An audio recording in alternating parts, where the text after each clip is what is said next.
Good afternoon, all.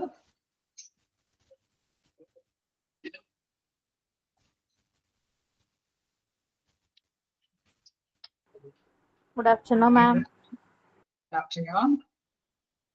നമ്മളെ disaster management ആണ് ഇത് അല്ലേ? എല്ലാവരുടെയും കാണും. വായിച്ചിരുന്നോ? എത്രത്തോളം വായിച്ചു നോക്കിയിരുന്നോ? Yes, ma'am. എന്തെങ്കിലും ഡൗട്ടുകൾ ഉണ്ടോ? ഇല്ല മാഡം. നമ്മൾ ഡിസാസ്റ്റർ എടുക്കും എന്തായാലും ലാസ്റ്റ് അവരാണ് ഡിസാസ്റ്റർ എടുക്കുമ്പോൾ നിങ്ങൾക്ക് അറിയാവുന്ന ഒരു മേഖലയാണ് അല്ലെ? ഇത് കുറെ ഇങ്ങനെ ഭയങ്കര വൈഡായിട്ട് തന്നെയാണ് വിവരിച്ചിരിക്കുന്നത്. പക്ഷെ നമുക്കറിയാവുന്ന ഒരു ഇതായതുകൊണ്ട് നിങ്ങളോട് കോപ്പറേറ്റ് ചെയ്ത് തന്നെ നമുക്ക് പോവാം. കാരണം എന്താണ് ദുരന്തങ്ങളൊക്കെ നമ്മൾ അഭിമുഖീകരിക്കാറുള്ളതാണ് അല്ലെ? അപ്പൊ എന്തുകൊണ്ടാണ് ഈ ദുരന്തങ്ങള് ഹോസ്പിറ്റലിന് എന്തുകൊണ്ടാണ് ഈ ദുരന്തങ്ങൾ ഭയങ്കര ബുദ്ധിമുട്ടായി മാറുന്നത് എന്നുള്ളതൊക്കെ നമുക്ക് മനസ്സിലാക്കാനായിട്ട് സാധിക്കും അല്ലെ? ഇപ്പോ നമ്മൾ എടുത്തോടത്തോളം വരെയുള്ള കാര്യങ്ങൾ ഒക്കെയാന്ന് പറയുന്നു. ഇനി നെക്സ്റ്റ് എടുക്കാനുള്ളത് need for disaster management plan in hospital അല്ലെ? അത് തുടങ്ങിയല്ലേ എടുക്കേണ്ടത്? Yes, ma'am. ഓക്കെ, നമുക്ക് സ്റ്റാർട്ട് ചെയ്യാം അല്ലെ? ഓക്കെ, നോക്കാം. ഇപ്പൊ ഹോസ്പിറ്റലിൽ നമ്മളിപ്പോ ഒരു പെട്ടെന്ന് ഒരു ഡിസാസ്റ്റർ വന്നു അല്ലെങ്കിൽ ഒരു ദുരന്തം വന്നു, ഒരു ബോട്ടപകടമാണെങ്കിലും അല്ലെങ്കിൽ ഒരു ആക്സിഡന്റ് ആണെങ്കിലും ഇൻ കേസ് ഒരു പ്രകൃതി ക്ഷോഭം ആണെങ്കിലും നമുക്കറിയാം എത്രയും അടുത്ത ഏത് ഹോസ്പിറ്റലാണ് ആ ഒരു ദുരന്തം സംഭവിച്ചിരിക്കുന്ന അതിനോട് ചേരുന്ന ഏത് ഹോസ്പിറ്റലാണോ ഉള്ളത് ആ ഹോസ്പിറ്റലിലേക്ക് എന്താണ് എത്രയും പെട്ടെന്ന് പേഷ്യൻസിലേക്ക് എത്തിക്കാനായിട്ട് ശ്രമിക്കും ഇല്ലേ? അങ്ങനെയല്ലേ നമ്മളെല്ലാവരും അങ്ങനെയല്ലേ ശ്രമിക്കുക?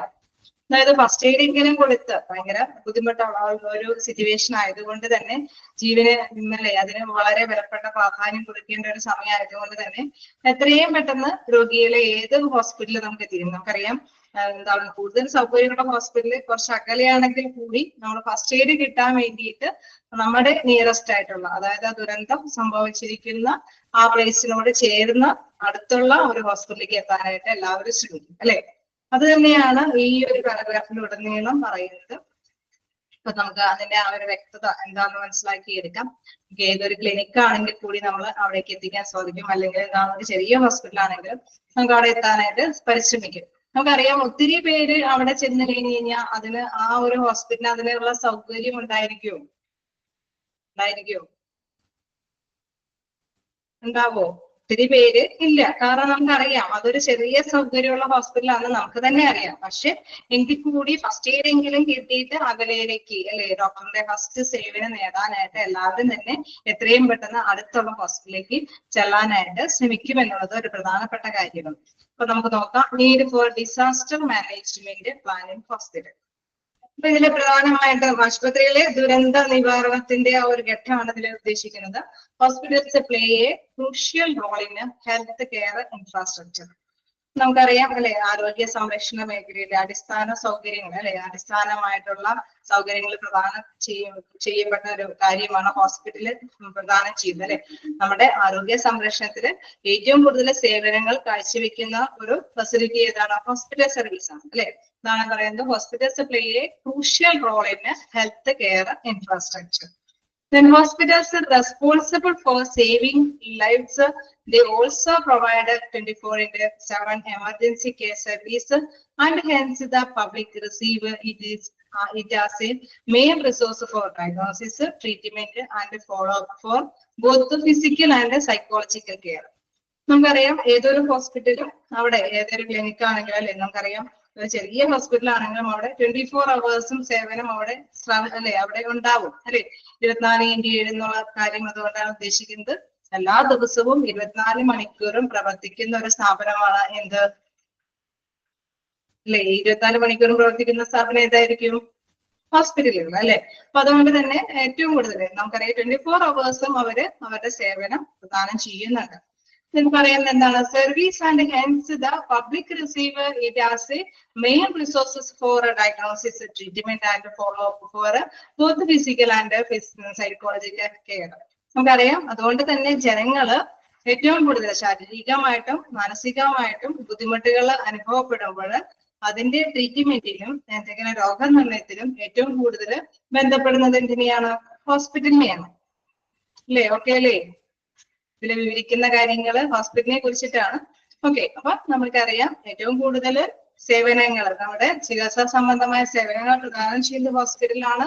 24 മണിക്കൂറും അത് പ്രവർത്തിക്കുന്നുണ്ട്.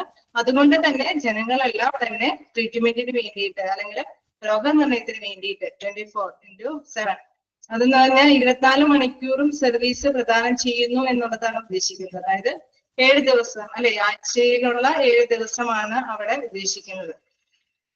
ഓക്കെ, ക്ലിയർ അല്ലേ? അതായത് 24/7 ആഴ്ചയിലെ 7 ദിവസത്തില് എല്ലാ ടൈമിലും 24 അവേഴ്സും അവിടെ വർക്കിംഗ് ആണ് എന്നുള്ളത്.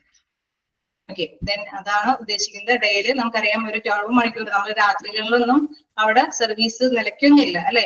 24 അവേഴ്സും അവിടെ സർവീസ് പ്രദാനം ചെയ്യുന്നുണ്ട്. അവിടെ നമ്മൾ ജസ്റ്റ് കണ്ടു എന്താണ് പബ്ലിക്. അതുകൊണ്ട് തന്നെ ട്രീറ്റ്മെന്റിനും അല്ലെങ്കിൽ രോഗനിർണയത്തിനും വേണ്ടിയിട്ട് അത് ഈ കേസ് ശാരീരികമായിട്ടുള്ള മാനസികമായിട്ടുള്ള എല്ലാ പ്രശ്നത്തിനും നമ്മുടെ ഹോസ്പിറ്റലിനെയാണ് അഭയം തരുന്നത്. ഹോസ്പിറ്റലിലെ എക്സ്റ്റൻസ് എമർജൻസി കെയർ, അതായത് നമുക്കറിയാം എന്താണ് എന്തെങ്കിലും അത്യാഹിത കാര്യങ്ങൾക്ക് വേണ്ടിയിട്ടും അവരവരുടെ സേവനം ലഭ്യമാക്കുന്നുണ്ട് അല്ലെ. കാഷ്വാലിറ്റികൾ മിക്കവാറും എല്ലാ ഹോസ്പിറ്റലിലും തന്നെ ലഭ്യമാണ് അല്ലെ. അപ്പൊ അവിടെ എത്രയും പെട്ടെന്നുള്ള അത്യാഹിത വിഭാഗങ്ങൾ അവിടെയാണ് സർവീസ് നമുക്കായിട്ട് ലഭ്യമാകുന്നത്. And hence when a disaster is the society fall back upon the hospital to provide instant succor in the form of emergency medical care. In case നമുക്ക് അറിയാം പെട്ടെന്ന് അല്ലെ, മെഡിക്കൽ കെയർ എന്ന് പറയുമ്പോൾ നമുക്ക് പെട്ടെന്നുള്ള ഒരു ഇതുകൾ അല്ലെ, എമർജൻസി കേസുകളൊക്കെ വരുമ്പോൾ സുഖർ എന്ന് പറയുന്നത് എന്താണ്, അവിടെ സഹായം തേടുന്നതും എവിടെ നിന്നാണ്, നമ്മുടെ എമർജൻസി മെഡിക്കൽ കെയറിൽ നിന്നാണ്. നമ്മൾ പൊതുവെ ഹോസ്പിറ്റലിലെ എമർജൻസി വിഭാഗത്തിൽ നിന്നാണ് പെട്ടെന്നുള്ള അത്യാഹിത കാര്യങ്ങൾക്കെല്ലാം സേവനം തേടുന്നത്. ശരിയല്ലേ? നമ്മൾ ഇൻപേഷ്യന്റ് ആയിട്ട് ഔട്ട് പേഷ്യന്റ് ആയിട്ടോ ആണോ ചെല്ലുന്നത്? അല്ല. അതെ, ആക്സിഡന്റും ഇങ്ങനെയുള്ള പ്രത്യേകമായിട്ടുള്ള പെട്ടെന്നുള്ള അല്ലെ എന്തെങ്കിലും സംഭവങ്ങൾ ഉണ്ടാകുമ്പോൾ ഏറ്റവും പെട്ടെന്ന് നമ്മൾ അഭയം തരുന്നത് കാഷ്വാലിറ്റികളിലേക്കാണ് അല്ലെ, എമർജൻസി സേവനങ്ങളിലേക്കാണ് നമ്മൾ എത്രയും പെട്ടെന്ന് ചെന്നെത്തിപ്പെടുന്നത്. Then wherever a hospital or a healthcare facility is met by a situation where it has to provide care to a large number of patients in a limited time. അതായത് നമുക്കറിയാം ഇങ്ങനെ ഇപ്പോ എന്തെങ്കിലും ഒരു പ്രകൃതി ദുരന്തമൊക്കെ സംഭവിക്കും അല്ലെ, മണ്ണിടിച്ചിൽ സംഭവിച്ചു. നമുക്കറിയാം മലയുടെ മുകളിലുള്ള സംഭവം അല്ലെ, ആ ഭാഗത്തൊക്കെ കേന്ദ്രീകരിച്ചായിരിക്കും ഈ മണ്ണിടിച്ചിലൊക്കെ സംഭവിക്കുന്നത്. അവിടെയാണെങ്കിൽ വലിയ വലിയ ഹോസ്പിറ്റലിന്റെ സൗകര്യമൊന്നുമില്ല അല്ലെങ്കിൽ ട്രാൻസ്പോർട്ടേഷൻ ഒക്കെ കുറവാണെങ്കിൽ അവിടെയുള്ള ഹോസ്പിറ്റലുകളിൽ ചെറിയ പരിമിതമായ സൗകര്യങ്ങളുള്ളൂ എങ്കിൽ ഇൻ കേസ് അവിടെ സംഭവിച്ചിരിക്കുന്ന പേഷ്യൻസ് അല്ലെ, അവിടെ സംഭവിച്ചിരിക്കുന്ന വ്യക്തികൾക്കൊക്കെ എത്രയും പെട്ടെന്ന് ഫസ്റ്റ് എയ്ഡ് കൊടുക്കാനൊക്കെ ആയിട്ട് ഏറ്റവും നിയറസ്റ്റ് ആയിട്ടുള്ള ഹോസ്പിറ്റലിലേക്ക് അഭയം തരും. അത് സ്വാഭാവികമാണ് അല്ലേ ശരിയല്ലേ? ആണോ? അതെ. അപ്പൊ അത് സ്വാഭാവികം. കാരണം നമുക്കറിയാം അങ്ങ് അകലെയാണ് മറ്റു നല്ല വലിയ സർവീസ് ഉള്ള ഹോസ്പിറ്റൽ എന്ന് പറഞ്ഞാൽ അങ്ങ് അകലെയാണ് അല്ലെ. അപ്പൊ അതുകൊണ്ട് തന്നെ ആ സിറ്റുവേഷനിലൊക്കെ ഏറ്റവും പെട്ടെന്ന് എന്തെങ്കിലും പ്രാഥമിക ചികിത്സ കിട്ടാനായിട്ട് ഏറ്റവും പെട്ടെന്ന് അവിടെ അഭയം തരിക എന്നുള്ളത് സ്വാഭാവികമാണ് അല്ലെ. അപ്പൊ നമുക്കറിയാം ലിമിറ്റഡ് ടൈമിനുള്ളിൽ ഒരുപാട് ലാർജ് മെമ്പേഴ്സ് അവിടെ പേഷ്യൻസ് അവിടെ എത്തിപ്പെടും. കാരണം നമുക്കറിയാം ഒരു ദുരന്തം സംഭവിക്കുമ്പോൾ അത് രാത്രിയൊക്കെ ആണെങ്കിൽ നമുക്കറിയാം അതിന്റെ അതിതീവ്രമായിട്ടുള്ള ദുരന്തങ്ങളായിരിക്കും അല്ലെ. അപ്പൊ ആ തീവ്രമായ ദുരന്തങ്ങൾ ഫേസ് ചെയ്യുന്ന സമയത്ത് എത്രയും പെട്ടെന്ന് നിയറസ്റ്റ് ആയിട്ടുള്ള ഹോസ്പിറ്റലിലേക്ക് എത്തിപ്പെടാനായിട്ട് ശ്രമിക്കും. അപ്പൊ ലിമിറ്റഡ് ടൈമിനുള്ളിൽ നിശ്ചിത സമയത്തിനുള്ളിൽ ഒത്തിരി വ്യക്തികൾ ആ ഹോസ്പിറ്റലിനെ സമീപിക്കാനായിട്ട് ശ്രമിക്കുമെന്നുള്ളത്. which is beyond its normal capacity constitute a disaster of the said hospital. അങ്ങനെ വരുമ്പോൾ എന്താണ്, ആ ഹോസ്പിറ്റലിനെ സംബന്ധിച്ച് ചെറിയൊരു കപ്പാസിറ്റിയാണ് ഉള്ളത് അല്ലെ. അവിടെ പ്രാഥമിക ചികിത്സയ്ക്കൊക്കെ ആയിട്ട് കുറച്ച് കപ്പാസിറ്റി, അതിനനുസരിച്ചുമായിട്ട് കുറച്ച് എക്യുപ്മെന്റ്സും ബെഡ് സർവീസും അതിന് അനുയോജ്യമായ ഡോക്ടറിന്റെ നഴ്സുമാരൊക്കെ സേവനമൊക്കെ പരിമിതമാണ് അല്ലെ. അങ്ങനെ വരുമ്പോൾ എന്താണ്, ഹോസ്പിറ്റൽ എന്തായിട്ട് മാറും, ഒരു ദുരന്ത ഭൂമിയായിട്ട് മാറും. മനസ്സിലാവുന്നുണ്ടോ? ക്ലിയർ ആവുന്നുണ്ടോ? ഓക്കെ. കാരണം നമുക്കറിയാം അതിനുള്ള അതിവിശാലമായ സൗകര്യങ്ങളൊന്നും ആ ഹോസ്പിറ്റലിൽ ഇല്ല. പക്ഷെ എല്ലാവരും തന്നെ ഫസ്റ്റ് എയ്ഡിനെങ്കിലും ആ ഹോസ്പിറ്റലിനെ പരമാവധി ശ്രമിക്കും അല്ലെ, അവിടെ എത്തിപ്പെടാനായിട്ട് ശ്രമിക്കും. A disaster for a hospital is a temporary lack of resources which is caused owing to sudden influx of unexpected patient occur. അതായത് ഇവിടുത്തെ ഡിസാസ്റ്റർ എന്നതുകൊണ്ട് ഉദ്ദേശിക്കുന്നത് അല്ലെ, ഹോസ്പിറ്റലിലെ ഒരു ദുരന്തം എന്നതുകൊണ്ട് ഉദ്ദേശിക്കുന്നത് എന്താണ്? നമ്മൾ പെട്ടെന്നുള്ള സാഹചര്യത്തിൽ ചേരുന്ന ഒരു ബുദ്ധിമുട്ടാണ്. കാരണം അവിടെയുള്ള റിസോഴ്സസ്, അവിടെയുള്ള വിഭവശേഷി എന്ന് പറയുന്നത് വളരെ കുറവാണ്. പക്ഷെ എന്താണ് ഇൻഫ്ലുവൻസസ് എന്ന് വെച്ചാൽ എന്താ? ഒഴുക്ക് എന്ന് വെച്ചാൽ ജനങ്ങളുടെ ഒഴുക്ക്, പേഷ്യൻസിന്റെ ഒഴുക്കാണെങ്കിലോ അതിവിശാലമായിട്ടുള്ളതുമാണ്. അങ്ങനെ വരുമ്പോൾ പരിമിതമായ റിസോഴ്സ് ഉള്ള ഹോസ്പിറ്റലിന് അത് താങ്ങാൻ പറ്റാത്തതായിട്ട് വരും. ഓക്കെ, ക്ലിയർ ആവുന്നില്ലേ സെന്റൻസ്? ഓക്കെ, വയനാട് ദുരന്തമൊക്കെ നമ്മുടെ മൈൻഡിലുണ്ടല്ലേ, നമ്മുടെ മെമ്മറിയിലുള്ള കാര്യങ്ങളൊക്കെ തന്നെയാണ്. ഓരോ വർഷവും ഇനി എന്താന്നുള്ള ഒരു പേടി സ്വപ്നത്തിലാണ് നമ്മളല്ലേ. നമുക്കറിയാം വർഷക്കാലം ആരംഭിച്ചു തുടങ്ങി. എന്താണ് ഫ്ലഡ് എവിടെയാണ് ഉണ്ടാവുന്നത്, അല്ലെങ്കിൽ എന്താണ് മണ്ണിടിച്ചിൽ എവിടെയാണ്, കാറ്റ് എവിടെ വീശണേ എന്നൊക്കെ ഉള്ള ഒരു പേടി എല്ലാവരുടെയും ഇടയിലുണ്ട് അല്ലേ? ഉണ്ട്. അത് മാത്രമല്ല, അപ്പൊ ഇങ്ങനെയുള്ള ഹോസ്പിറ്റലിലെ സൗകര്യങ്ങളെല്ലാം തന്നെ അതിനനുസരിച്ചിട്ടുള്ള കെയർ കാര്യങ്ങളൊക്കെ അവരും ആസൂത്രണം ചെയ്യേണ്ടതുണ്ട്. അപ്പൊ അത് തന്നെയാണ് ഇവിടെ പ്രധാനമായിട്ടും നമുക്ക് പഠിച്ചു പോകാനുമുള്ളത്. അങ്ങനെ വരുമ്പോൾ ഹോസ്പിറ്റലിൽ ഇങ്ങനെയുള്ള ഒരു സേവനം അത് വളരെ കുറച്ച് ലിമിറ്റഡ് ആയിട്ടുള്ള റിസോഴ്സസ് ഉള്ളൂ. അതൊരു ദുരന്ത ഭൂമിയായിട്ട് വരാനായിട്ടുള്ള സാധ്യതകളുണ്ട്. നെക്സ്റ്റ് നമുക്ക് നോക്കാം. Hospital disaster management gives the opportunity to plan, prepare, and when needed enables a rational response in the event of disasters or a mass casualty incidents. നമുക്കറിയാം, അതുകൊണ്ട് തന്നെ ഏതൊരു ഹോസ്പിറ്റലും മെയിൻ ആയിട്ട് ഒരു പ്ലാൻ ചെയ്തിരിക്കണം അല്ലെ. നമുക്കറിയാം, ഇപ്പൊ നമ്മൾ പറഞ്ഞല്ലോ, ഇപ്പൊ ഇങ്ങനെ വർഷക്കാലം തുടങ്ങി, ഇനി എന്താണാവോ ദുരന്തം എന്ന് നമ്മൾ പ്രതീക്ഷിച്ചുകൊണ്ടിരിക്കുകയാണ്. എന്തെങ്കിലുമൊക്കെ ദുരന്തങ്ങൾ സംഭവിക്കാൻ സാധ്യതയുണ്ട് അല്ലെ. അപ്പൊ അതുകൊണ്ട് തന്നെ ഏതൊരു ഹോസ്പിറ്റലും ചെറിയ രീതിയിലെങ്കിലും ഒരു പ്ലാനിങ് ആവശ്യമാണ്. ഇതിനു വേണ്ടിയിട്ട് ഇങ്ങനെയുള്ള എമർജൻസി കാര്യങ്ങൾ വരാനായിട്ടുള്ള സാധ്യതകൾ ഉണ്ട് എന്നുള്ളത് അല്ലെ. Prepare and when needed enables, മുൻകരുതൽ. ഓക്കെ, പ്രിക്കോഷൻസ് എന്നുള്ള രീതിയിൽ അവര് അതിനനുസരിച്ചുള്ള തയ്യാറെടുപ്പുകൾ എടുക്കണം. അല്ലെങ്കിൽ എന്ത് സംഭവിക്കും? മാസ് കാഷ്വാലിറ്റി ഇൻസിഡൻസ് അല്ലെ, വൻ കൂട്ടക്കൊല ഉണ്ടാവാനായിട്ടുള്ള സാധ്യതകളുണ്ട്. MCU എന്ന് പറയുന്നത് മാസ് കാഷ്വാലിറ്റി ഇൻസിഡൻസ് അല്ലെ, വലിയ ഒരു അപകട മരണങ്ങൾ ഉണ്ടാവാനായിട്ട്. കാരണം എല്ലായിടത്തു നിന്നും നമുക്കറിയാം, ദുരന്തം സംഭവിക്കുമ്പോൾ എല്ലാ വ്യക്തികൾക്കും പല ജീവഹാനികളായിരിക്കും സംഭവിക്കുന്നത് അല്ലെ. അവർക്ക് എന്ത് തരത്തിലുള്ള ഒരു ബുദ്ധിമുട്ടാണ് സംഭവിക്കുന്നതെന്ന് മുൻകൂട്ടി പ്രവചിക്കാൻ സാധിക്കില്ല. ഹോസ്പിറ്റലിൽ എത്തിക്കഴിഞ്ഞാൽ അവർക്ക് ട്രീറ്റ്മെന്റ് കിട്ടിക്കഴിഞ്ഞാൽ ഒരു പക്ഷേ അവരുടെ ജീവൻ രക്ഷപ്പെടാനായിട്ടുള്ള സാധ്യതയുണ്ട്. പക്ഷെ അതിനുള്ള ഫെസിലിറ്റീസിന്റെ അഭാവത കുറച്ച് കൂടുതൽ ജീവൻ നഷ്ടപ്പെടാനായിട്ടുള്ള സാധ്യതയുണ്ട്. അതുകൊണ്ട് തന്നെ മുൻകരുതലുകൾ എടുക്കണം എന്നുള്ളത്. Disasters and mass casualties can lead to great confusion and inefficiency in the hospital. ഈ ദുരന്തത്തിന്റെ പ്രധാനപ്പെട്ട കാരണം നമ്മൾ നേരത്തെ പറഞ്ഞു, എന്താണ്? കൂടുതലായിട്ട് അല്ലെ, ക്യാൻ ലീഡ് ഗ്രേറ്റ് കൺഫ്യൂഷൻ. എന്താ ചെയ്യേണ്ടതെന്ന് അറിയാൻ പറ്റാത്തൊരവസ്ഥ അല്ലെ. എന്താണ്, എല്ലാം റിസോഴ്സസ് ഒക്കെ ലിമിറ്റഡ് ആണ്. ഡോക്ടറിന് ആ രോഗിയെ നോക്കണോ, നഴ്സിന് ഈ ഒരു വ്യക്തിയെ നോക്കണോ, അല്ലെങ്കിൽ എക്യുപ്മെന്റ് ഈ വ്യക്തിക്ക് പ്രൊവൈഡ് ചെയ്യണോ, അങ്ങനെ കൺഫ്യൂഷൻസ് വരും അല്ലെ. നമുക്ക് മതിയായ സപ്ലൈ ചെയ്യാനായിട്ടുള്ള എക്യുപ്മെന്റ്സും ഇല്ല, അതേമാതിരി തന്നെ ഹ്യൂമൻ റിസോഴ്സസും ഇല്ല, അതിനുള്ള സ്ഥലവും ഇല്ല അല്ലെ, പ്ലേസും ഇല്ല. അങ്ങനെയുള്ള സ്ഥിതിവിശേഷം ഉണ്ടാകുമ്പോൾ ഇങ്ങനെയുള്ള കൺഫ്യൂഷൻസ് വരാനായിട്ടുള്ള സാധ്യതയുണ്ട്. Then they can overwhelm the hospital's resources, staff, space and all supplies. നമ്മൾ നേരത്തെ പറഞ്ഞ മാതിരി ഇതിന്റെയൊക്കെയുള്ള അഭാവത്തിന് പ്രധാനപ്പെട്ട കാരണം അല്ലെ, ആ ഒരു ഇതിന്റെ അത്യാവശ്യമായിട്ടുള്ള ഈ കാരണത്തിന്റെ പ്രധാന കാരണം മതിയായ സ്റ്റാഫും എന്താണ് സ്പേസും ഉപകരണങ്ങളും എല്ലാം തന്നെ സപ്ലൈ ചെയ്യാനുള്ള മെഡിസിൻസ് ഒന്നും ഇല്ലാത്തത് കൊണ്ടാണ്. lack of any tangible plan to fall back upon in time of a disaster lead to a situation where there are many sources of command, many leaders and no united effort to solve the problem. വേറൊരു കാര്യം പറയാനുള്ളത്, നമ്മളിപ്പോ ഒരു ദുരന്തം സംഭവിക്കുമ്പോൾ പലരും എന്താ പറയുന്നത്, ദുരന്തത്തില് അല്ലെ പെടാത്തവരൊക്കെ എന്താണ് ശുശ്രൂഷ ചെയ്യാനായിട്ട് തയ്യാറാവും അല്ലെ, ഉണ്ടാവില്ലേ? നമ്മൾ കേരളീയരെ പ്രധാനമായിട്ടുള്ള ഒരു കാര്യമാണ് എല്ലാവരും ഒത്തൊരുമയോടുകൂടി പ്രവർത്തിക്കാനായിട്ട് ശ്രമിക്കില്ലേ? ഉണ്ടാവും അല്ലെ, ഹെൽപ്പിംഗ് മൈൻഡ് ഉള്ളവരാണ്. അപ്പൊ തീർച്ചയായിട്ടും ഇങ്ങനെ ഹെൽപ്പിംഗ് മൈൻഡോട് കൂടിയിട്ട് ഹോസ്പിറ്റലിൽ ചെന്ന് കഴിയുമ്പോൾ പ്രത്യേകത എന്താന്ന് വെച്ച് കഴിഞ്ഞാൽ പലരും എന്താണ് ലീഡർഷിപ്പ് വഹിക്കാനൊക്കെ ആയിട്ട് തയ്യാറാവും. അങ്ങനെയും ഉണ്ടാവില്ലേ? ചില കാര്യങ്ങളൊക്കെ കമാൻഡർ ഓർഡർ നിർദ്ദേശിക്കുന്നവരുണ്ടാവാം, ലീഡർഷിപ്പ് വഹിക്കുന്നവരുണ്ടാവാം. അപ്പൊ ചിലരുടെ കാര്യങ്ങൾ നമുക്കറിയാം, എല്ലാവരും പല അല്ലെ ആ ഒരു ഭീതിജനകമായ അന്തരീക്ഷത്തില് ലീഡർഷിപ്പ് എന്താണ് ഏറ്റെടുക്കുന്നതായിരിക്കാം, അല്ലെങ്കിൽ കമാൻഡിംഗ് പവർ കൂടിയിട്ട് കൊടുക്കുന്നതായിരിക്കാം. പക്ഷെ ചിലപ്പോ ഈ മതിയായ റിസോഴ്സസും എക്യുപ്മെന്റ്സ് ഒന്നും ഇല്ലാത്ത ഒരു പ്ലേസിലായതുകൊണ്ട് തന്നെ ഇതെല്ലാം ചിലപ്പോ എന്താണ് ഒരു ഏകോപിപ്പിച്ചു കൊണ്ടുപോകാനായിട്ട് സാധിച്ചെന്ന് വരില്ല. ഉണ്ടാവില്ലേ അങ്ങനെ? അതാണ് ഉദ്ദേശിക്കുന്നത്. ആ no united effort to solve the problem. ഈ വലിയ പ്രോബ്ലത്തിനെയൊക്കെ സോൾവ് ചെയ്ത് കൊണ്ടുപോകാൻ സാധിച്ചെന്ന് വരില്ല. കാരണം പലർക്കും നമുക്കറിയാം ഒരു നിശ്ചിതമായ പരിമിതമായ ഒരു സിറ്റുവേഷൻ അല്ലെ കൈകാര്യം ചെയ്യാനുള്ള സൊല്യൂഷൻസേ അവിടെ ഉള്ളൂ.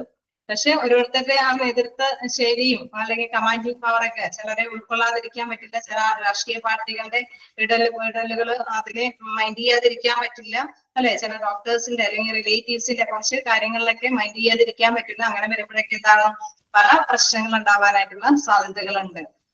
Okay, clear ആകുന്നില്ലേ?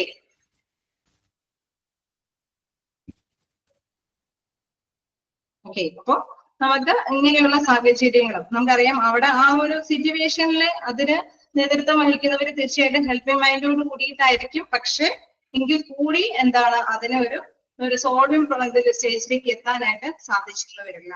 Therefore, it is necessary that all hospitals' emergency plans have the primary feature of defining the command structure in their hospitals. And to extrapolate it is to disaster scenarios with well-defined job definitions once the disaster button is pushed. അതായത് പ്രത്യേകമായിട്ടൊന്നും ഉദ്ദേശിക്കുന്നില്ല. അതായത് ഇങ്ങനെ വരുമ്പോൾ അല്ലെ അവര് പ്രധാനമായിട്ട് നമുക്കറിയാം ഒരു ഓർഡർ ഒന്നും ഉണ്ടാവില്ല. അപ്പൊ എന്താണ് ഒരുപാട് മരണങ്ങളോ അല്ലെങ്കിൽ ഒരുപാട് മോശം സിറ്റുവേഷനിലേക്കൊക്കെ പോകാനായിട്ടുള്ള സാധ്യത കൂടുതലാണ്. കാരണം അവിടുത്തെ പരിമിതമായ ഇതുമാണ് അവിടെ ഉള്ളത്. ആക്ച്വലി അതുകൊണ്ടാണ് ഈ പ്രോബ്ലംസ് എല്ലാം തന്നെ സംഭവിക്കുന്നത്. അവരുടെ ലീഡർഷിപ്പ് എടുക്കുന്നവരെയോ കമാൻഡിംഗ് പവർ എടുക്കുന്നവരെയോ പ്രശ്നം കൊണ്ടല്ല. പക്ഷെ ഒന്നും എന്താണ് മതിയായ സോഴ്സുകളൊന്നും ഇല്ലാത്തത് കൊണ്ട് അതെല്ലാം തന്നെ ആ സ്ട്രക്ചർ ആ ഘടനയ്ക്ക് എന്താണ് ഒരു ഏകോപനം ഒന്നും ഉണ്ടാവില്ല. അതെന്തായിട്ട് മാറും? ഒരു നേരത്തെ കൂട്ടി ഒരു പ്രഡിക്റ്റബിൾ ആയിട്ടുള്ള ഒരു രീതിയിലേക്ക് പോകും. അതാണ് പറയുന്നത് എക്സ്ട്രാപ്ലേറ്റ് അല്ലെ. നമ്മൾ ഇങ്ങനെ ചെയ്താൽ നിങ്ങൾക്ക് ഇങ്ങനെ ചെയ്യാനായിട്ട് സംഭവിക്കാനൊരു സാധ്യതയുണ്ട്. അപ്പൊ അതുകൊണ്ട് ഇങ്ങനെ ചെയ്യാനൊക്കെ ഉള്ള ഒരു നിർദ്ദേശങ്ങളൊക്കെ വരും. അപ്പൊ ചിലപ്പോൾ ഈ പ്രഡിക്ഷനൊക്കെ ഈ ഒരു മുൻകൂട്ടിയുള്ള ധാരണകളൊക്കെ ചിലപ്പോൾ സക്സസ് ആവും. ചിലപ്പോൾ എന്തായിരിക്കും റോങ് ആയിട്ടൊക്കെ വരാനായിട്ടുള്ള സാധ്യതകളുണ്ട്. അത് നമുക്ക് എന്താണ് പൂർണ്ണമായിട്ട് നമുക്ക് വിശ്വസിക്കാതെ നടത്തി കൊണ്ടുപോകാൻ പറ്റുന്നതെന്നില്ല. അപ്പൊ അതിന് നമ്മൾ എന്താണ് നമുക്ക് ഇനി നെക്സ്റ്റ് പഠിക്കാനുള്ള പാഠം എന്ന് പറയുന്നത് അതിനൊരു മുൻകരുതലുകൾ വേണം എന്നുള്ളതാണ്. ഓക്കെ, ഇങ്ങനെയുള്ള സാധ്യതകള് ഹോസ്പിറ്റലിൽ ഉണ്ടാവാനായിട്ടുള്ള ചാൻസുകൾ ഉണ്ട്. ദെൻ നമുക്ക് നെക്സ്റ്റ് പഠിക്കാനുള്ളത് phases of a disaster. Okay, മനസ്സിലായോ ഈ ഒരു പാരഗ്രാഫ് എന്താന്നുള്ളത്? വായിച്ചു നോക്കാം. ഓക്കെ, ഇതില് ഇമ്പോർട്ടന്റ് ആണോ എന്ന് ചോദിച്ചാൽ അത്ര പെടുത്തൊന്നും ഇല്ല. നിങ്ങൾക്ക് ഇതിന്റെ ഒരു ജസ്റ്റ് ഐഡിയ മനസ്സിലാക്കാനേ ഉള്ളൂ. പിന്നെ നമ്മൾ സാധാരണ സ്പാനിഷ് ഫോം എപ്പോഴും അല്ലെ അബ്രിവേഷൻസ് എപ്പോഴും നോട്ട് ചെയ്യേണ്ടതാണ്. അതുകൊണ്ട് MCI അത് നോട്ട് ചെയ്ത് പോവാം. മാസ് കാഷ്വാലിറ്റി ഇൻസിഡൻസ്, അതായത് കൊലപാതകങ്ങൾ നടക്കാൻ സാധ്യതയുണ്ട്. കാരണം ഹോസ്പിറ്റലിൽ കൊല ചെയ്യപ്പെടുന്നതല്ല, അവിടെയുള്ള മരുന്ന് പേഷ്യൻസിനെ എന്താണ് സാഹചര്യങ്ങൾ അനുകൂലമല്ലാത്തത് കൊണ്ട് ജീവൻ നഷ്ടപ്പെട്ടു പോകുന്നത്.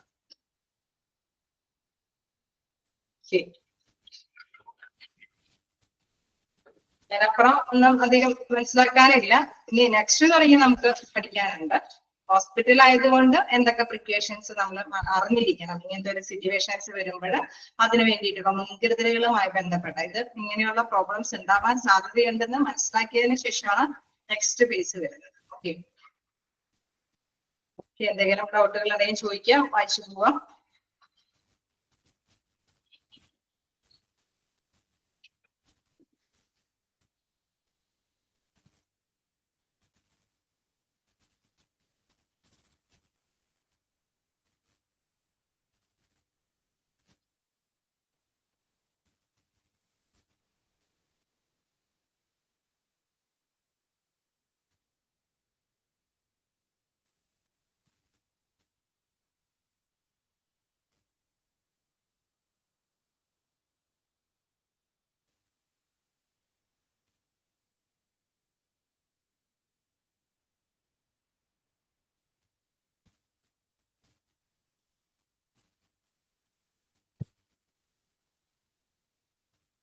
ഓക്കെയാണോ?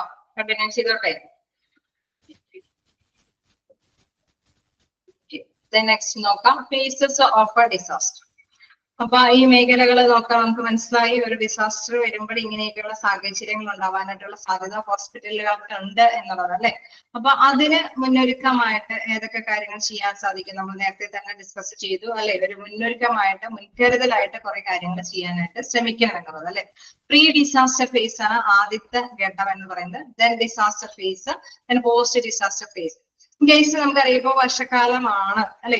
അപ്പൊ ഇങ്ങനെ നമുക്ക് ഒരു മുൻകരുതൽ ഉണ്ട്. ഇപ്പോ എന്താണ് ഇത്രയും നാളത്തെ മാതിരിയല്ല, എന്താണ് ചിലപ്പോ കാറ്റ് വീശി ഒരുപാട് അപകടങ്ങൾ സംഭവിക്കാൻ സാധ്യതയുണ്ട്, വെള്ളപ്പൊക്കം ഉണ്ടാവാൻ സാധ്യതയുണ്ട്.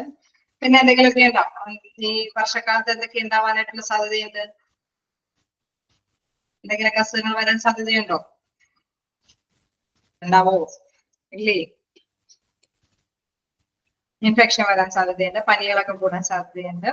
പിന്നെ അതേമാതിരി തന്നെ മണ്ണിടിച്ചിലൊക്കെ വരാനായിട്ടുള്ള സാധ്യതയുണ്ട്. ഒന്നിച്ച് അല്ലെ, പെട്ടെന്ന് ഡിസാസ്റ്റർ എന്ന് പറഞ്ഞു കഴിഞ്ഞാൽ ദുരന്തങ്ങളുടെ ഒരു ഇതാണ് വരുന്നത് അല്ലെ. ചെറിയ ചെറിയ ട്രാൻസ്മിറ്റബിൾ ഡിസീസസ് ഒക്കെ അല്ലെ, പകർച്ച വ്യാധികൾ വരാനായിട്ടുള്ള സാധ്യതകളൊക്കെ കൂടുതലാണ്. അപ്പൊ നമ്മളിപ്പോ പാരന്റ്സ് ഒക്കെ ആവുമ്പോൾ നമുക്കറിയാം കുട്ടികളൊക്കെ ഉണ്ടെങ്കിൽ അവരെ പ്രിക്കോഷൻസ് ഒക്കെ നമ്മൾ ഇപ്പോഴേ തുടങ്ങി ആലോചിച്ച് തുടങ്ങും അല്ലെ. അതുമാതിരി തന്നെ ഹോസ്പിറ്റലുകാരും ആലോചിച്ച് തുടങ്ങേണ്ട ഒരു പ്രധാനപ്പെട്ട ഒരു കാലഘട്ടമാണിത്. കാരണം ദുരന്തങ്ങൾ ആവർത്തിച്ചു വരാനായിട്ടുള്ള സമയങ്ങളാണ്. നേരത്തെ പറഞ്ഞ മാതിരി വയനാട് ദുരന്തം പോലെ, അല്ലെങ്കിൽ ഫ്ലഡ് അല്ലെ, കേരളത്തിലെ 2018 ഫ്ലഡ് ദുരന്തം പോലെ, അല്ലെങ്കിൽ അല്ലെ എന്തെങ്കിലും കാറ്റ് വീഴ്ച അല്ലെ, കാറ്റ് വീശിയിട്ട് ഒരുപാട് കെട്ടിടങ്ങളൊക്കെ നശിച്ചു പോകുന്ന ഒരു ഘട്ടം, അങ്ങനെയൊക്കെ വരുന്ന സാഹചര്യങ്ങളെ ഫേസ് ചെയ്യാനായിട്ട് ഹോസ്പിറ്റലുകാർ തയ്യാറെടുക്കേണ്ട ഒരു കാലഘട്ടമാണ്. അപ്പൊ നമുക്കറിയാം ഫസ്റ്റ്ലി വരുന്നത് പ്രീ ഡിസാസ്റ്റർ ഫേസ്. ഇങ്ങനെയുള്ള കാലഘട്ടം വരാം, അതിനു വേണ്ടിയിട്ട് മുൻകരുതലുകൾ ഹോസ്പിറ്റലുകാർ നടത്തണം അല്ലെ. അങ്ങനെ വരുമ്പോൾ ആ മുൻകരുതലുകളുടെ കാലഘട്ടവുമായി ബന്ധപ്പെട്ട് എന്തൊക്കെ നടപടികളാണ് ഹോസ്പിറ്റലുകളിൽ നമുക്ക് നോക്കാം. ഓരോ ഫേസിന്റെ നമുക്ക് കവർ ചെയ്ത് പോയാൽ പോരെ? മതിയില്ലേ?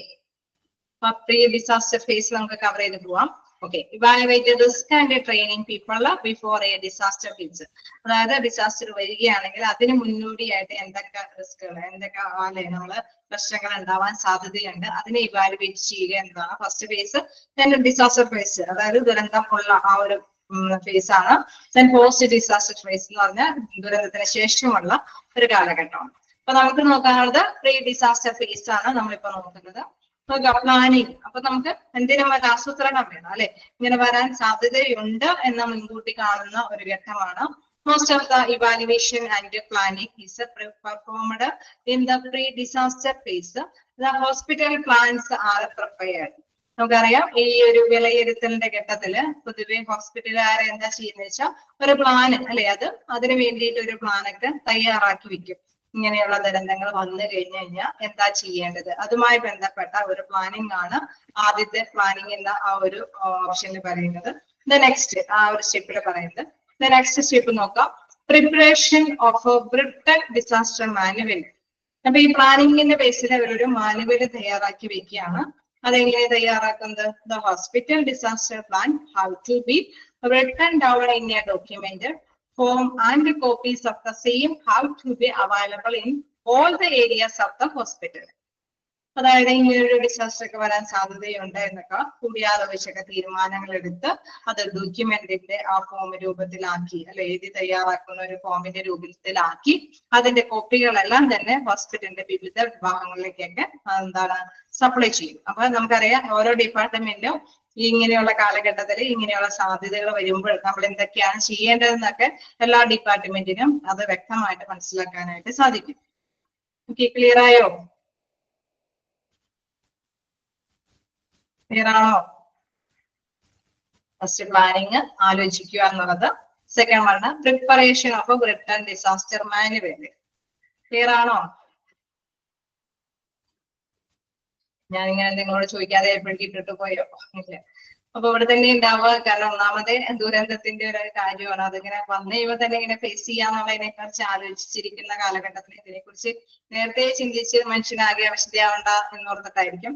എന്തായാലും നമ്മൾ എന്ത് ഇത് വന്നാലും നമ്മൾ ഫേസ് ചെയ്യും അല്ലെ. അത് വരും എന്നോർത്തും കൊണ്ട് ആരും ഡൗൺ ആയിട്ടിരിക്കേണ്ട കാര്യമില്ല. അത് മാനുവലാണ് അല്ലെ, മനുഷ്യസഹിതമായിട്ടുള്ള ഒരു കാര്യമാണ്. മാനുവൽ മനുഷ്യൻ അഭിമുഖീകരിച്ചേ പറ്റൂ. അതൊക്കെ വന്നു പോകും, നമ്മൾ അതിനെ ഫേസ് ചെയ്യും. നമ്മൾ എപ്പോഴും എന്താണ് ഏബിൾ ആയിട്ടിരിക്കുക, അത്രയാണ് ഇതിലൊക്കെ ചെയ്യാനുള്ളത്. ആർക്ക് വേണമെങ്കിലും സംഭവിക്കാം, എവിടെ വേണമെങ്കിലും സംഭവിക്കാം, നമുക്കാണെങ്കിലും സംഭവിക്കാം. നമ്മൾ അതിന് നേരിടണം. പക്ഷെ ആലോചിച്ചിരുന്ന് നമ്മൾ വിഷമിച്ചിട്ടൊന്നും കാര്യമില്ല. അപ്പൊ എന്താണ് ഇതിൽ ഹോസ്പിറ്റലുകാരും എന്താണ് ഇതിനെ സംബന്ധിച്ച് ഒരു പ്ലാനിങ് തയ്യാറാക്കുന്നു. ദെൻ എന്താണ് അവരൊരു റിട്ടൺ ഡോക്യുമെന്റ് അതിന് വേണ്ടിയിട്ട് ആ ഒരു മാനുവൽ തയ്യാറാക്കിയിട്ട് എല്ലാ അതിന്റെ കോപ്പി എല്ലാ ഡിപ്പാർട്ട്മെന്റിലേക്കും സപ്ലൈ ചെയ്യുന്നു. ദെൻ സി നെക്സ്റ്റ് നോക്കാം, സ്റ്റാഫ് എഡ്യൂക്കേഷൻ ആൻഡ് ട്രെയിനിങ്.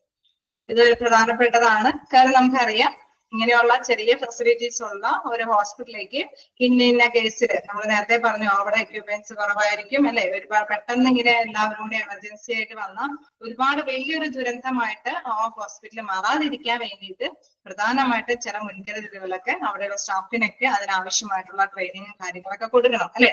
അപ്പൊ അല്ലെങ്കിൽ മറ്റുള്ളവരുടെ അഭിപ്രായങ്ങളൊന്നും ചെവി കൊടുക്കാതെ അവിടെ ഒരു നേരത്തെ കൂട്ടി ഒരു പ്ലാനിങ് ഓർഡർ ഉണ്ടെങ്കിൽ നമുക്കറിയാം അവർ ആ പ്ലാനിങ് ഓർഡറോട് കൂട്ടിയിട്ട് മുന്നോട്ട് പോകും, ഉണ്ടാവില്ലേ? അങ്ങനെ ഒരു നേരത്തെ ഒരു പ്ലാനിങ് ഉണ്ടെങ്കിൽ തീർച്ചയായിട്ടും അങ്ങനെ മുന്നോട്ട് പോകാൻ സാധ്യതയില്ലേ? ഉണ്ട് അല്ലെ. അപ്പൊ എന്ത് ചെറിയ ഹോസ്പിറ്റൽ ആണ് എങ്കിൽ കൂടി ഇങ്ങനെയൊക്കെയുള്ള സാഹചര്യം വരുമ്പോൾ നമ്മുടെ ഹോസ്പിറ്റലിലേക്ക് വരും എന്ന് മുൻകൂട്ടി കണ്ടുകൊണ്ട് അതിന്റെ ഒരു മാനുവലൊക്കെ തയ്യാറാക്കി കഴിഞ്ഞാൽ തീർച്ചയായിട്ടും ഒരുപാട് അല്ലെ, നേരത്തെ നമ്മൾ പറഞ്ഞ മാതിരി കൂട്ട കൊലപാതകങ്ങളൊന്നും ഉണ്ടാക്കാനുള്ള സാക്ഷിയായ ഹോസ്പിറ്റൽ ആവാതെ പരിഹരിക്കാൻ അല്ലെ, ഒരുപാട് പേരെ ജീവൻ രക്ഷിച്ച ഒരു ക്ലിനിക്ക് അല്ലെങ്കിൽ ഒരുപാട് പേരെ ജീവൻ കൊടുത്ത ഒരു ഹോസ്പിറ്റൽ സർവീസ് ആണ് എന്ന് നേടിയെടുക്കാനായിട്ട് സാധിക്കും എന്നുള്ളതാണ് അല്ലെ. അപ്പൊ അതുകൊണ്ട് തന്നെ നേരത്തെ കുട്ടികളുടെ പ്രിക്വേഷൻസ് ഒക്കെ എടുക്കണം. അപ്പൊ സ്റ്റാഫ് എഡ്യൂക്കേഷൻ ആൻഡ് ട്രെയിനിങ് അത് പ്രധാനപ്പെട്ട ഒരു കാര്യമാണ്. It is very necessary for the staff to know about and get trained in using the hospital disaster or emergency manual. അതായത് നമ്മൾ നേരത്തെ പറഞ്ഞ മാതിരി ആ മാനുവലിൽ ഉള്ള കാര്യങ്ങൾ അല്ലെ, ഡിസാസ്റ്റർ നമ്മുടെ ദുരന്തത്തിന്റെ അല്ലെങ്കിൽ അത്യാഹിത വിഭവത്തിൻ്റെതായ മാനുവലിൽ എന്താണോ പറഞ്ഞിരിക്കുന്നത് അതിനനുസരിച്ചിട്ടുള്ള ട്രെയിനിങ് എല്ലാം തന്നെ അവിടെയുള്ള സ്റ്റാഫുകൾക്കെല്ലാം നേരത്തെ കൂട്ടി കൊടുക്കണമെന്നും. Then regular staff training by apt drills should be performed in the phase. അതായത് അവിടെ അല്ലെ ഡെയിലി വന്നു പോകുന്ന സ്റ്റാഫുകൾക്കൊക്കെ ആണെങ്കിൽ തീർച്ചയായിട്ടും എന്താണ് അവിടെ ഡ്രില്ല് അല്ലെ, അനുയോജ്യമായിട്ടുള്ള ഡ്രില്ലും പരിപാടി എന്ന് വെച്ചാൽ ഡ്രിൽ എന്ന് പറഞ്ഞാൽ എന്താണ് നേരത്തെ കൂട്ടിയിട്ട് നമ്മൾ കേട്ടിട്ടില്ലേ, നമ്മളിപ്പോ എന്തായാലും സൈറം മുഴക്കുമ്പോ എല്ലാവരും കൂടി അല്ലെ, ഇപ്പൊ ഒരു യുദ്ധമൊക്കെ വന്നപ്പോ നമ്മൾ ഇച്ചിരി കൂടി ശ്രദ്ധ അങ്ങനെ അതുമായി ബന്ധപ്പെട്ടൊക്കെ വന്നു അല്ലെ. കാരണം നമ്മുടെ ഇടയിലല്ല എങ്കിൽ കൂടി ആ ഒരു സമയത്തിന്റെ കാര്യത്തിന്റെ ഇടയിൽ നമ്മൾ കുറച്ചും കൂടി മുൻകരുതലായിട്ട് എന്താണ് ചെയ്യേണ്ടത്, എല്ലാവരും എങ്ങനെയാണ് ചെയ്തതെന്നൊക്കെ നമ്മൾ വാർത്തയിലൊക്കെ മനസ്സിലാക്കി ഇല്ലേ. യുദ്ധം വന്നത് ഓർക്കുന്നുണ്ടോ, പാകിസ്ഥാനും ഇന്ത്യയായിട്ട് പോവാ അല്ലെ. അപ്പൊ ആ സമയത്തൊക്കെ ഒരു ഹോസ്പിറ്റലിൽ എന്ന് പറഞ്ഞു കഴിഞ്ഞാൽ മുൻകൂട്ടി ഒരു ട്രയൽ നടത്തുന്നതാണ് അല്ലെ. അപ്പൊ അതുമാതിരി തന്നെ ഹോസ്പിറ്റലിലും ഇങ്ങനെ ഒരു എമർജൻസി സർവീസുകളൊക്കെ വരാം എന്നുള്ള ഒരു ട്രയലൊക്കെ സംഘടിപ്പിക്കുക എന്നുള്ളതാണ്.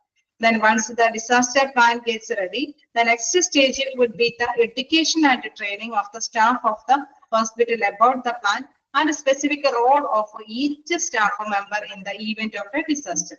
അതായത് നമുക്കൊരു ഡിസാസ്റ്റർ പ്ലാൻ തയ്യാറാക്കി കഴിഞ്ഞാൽ തീർച്ചയായിട്ടും നമ്മുടെ നെക്സ്റ്റ് സ്റ്റെപ്പ് ആ മാനുവലിലുള്ള മാതിരി തന്നെയുള്ള കാര്യങ്ങൾ ചെയ്തു പോകുക അല്ലെ. അതിന് വേണ്ടിയിട്ടുള്ള ട്രെയിനിങ് സ്റ്റാഫുകൾക്കൊക്കെ കൊടുക്കുക എന്നുള്ളതാണ്.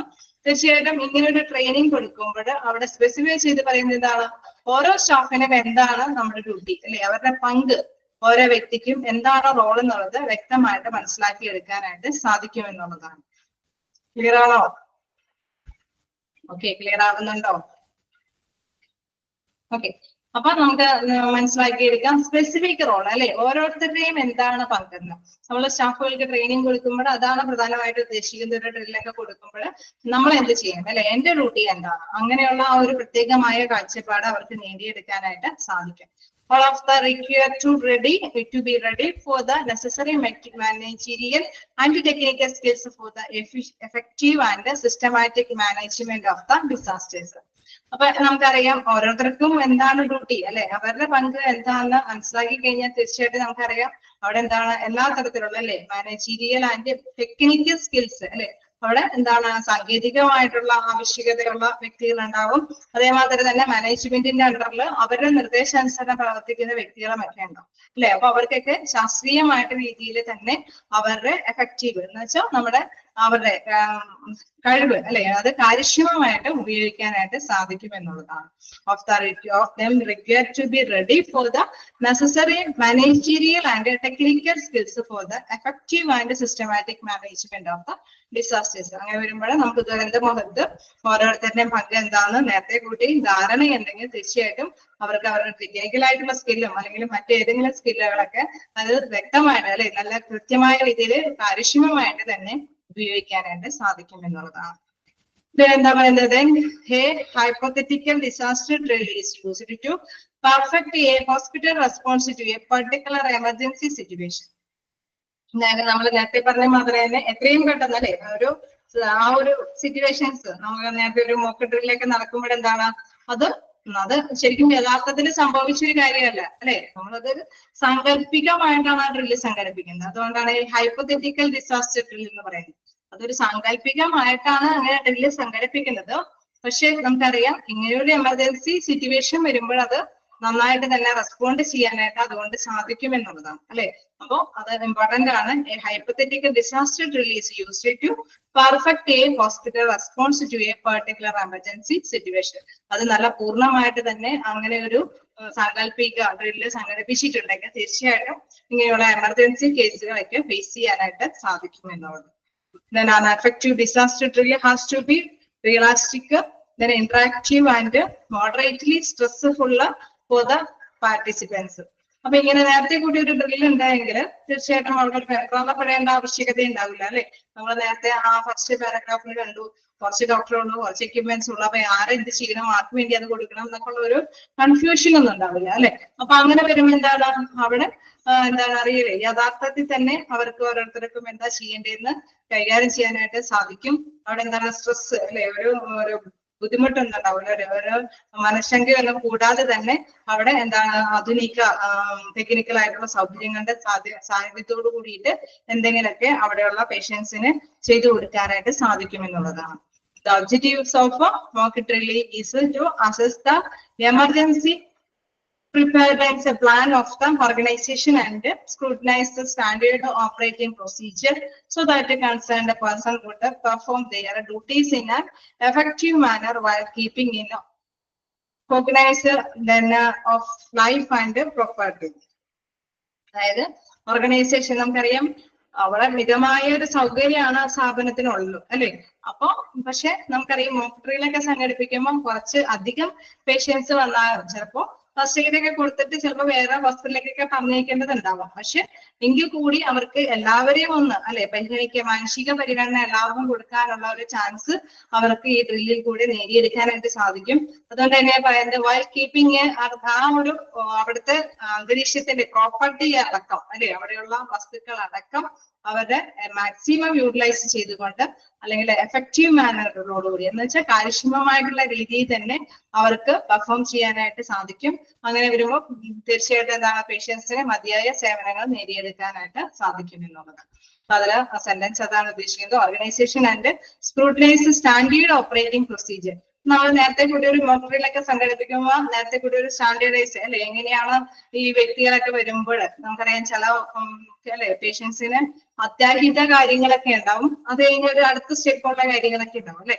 അപ്പൊ ആ ഒരു ഡ്രില്ലിലൂടെ തന്നെ ആദ്യം ഏത് പേഷ്യൻസിനെ കെയർ ചെയ്യണം അതല്ലെങ്കിൽ നെക്സ്റ്റ് പേഷ്യൻസിന് എന്തുള്ള അല്ലെ അത് കൃത്യമായിട്ട് തന്നെ മനസ്സിലാക്കി അതായത് പരിശോധിക്കാനായിട്ട് സ്ക്രൂട്ടനൈസ് എന്ന് പറഞ്ഞാൽ പരിശോധിക്കുക,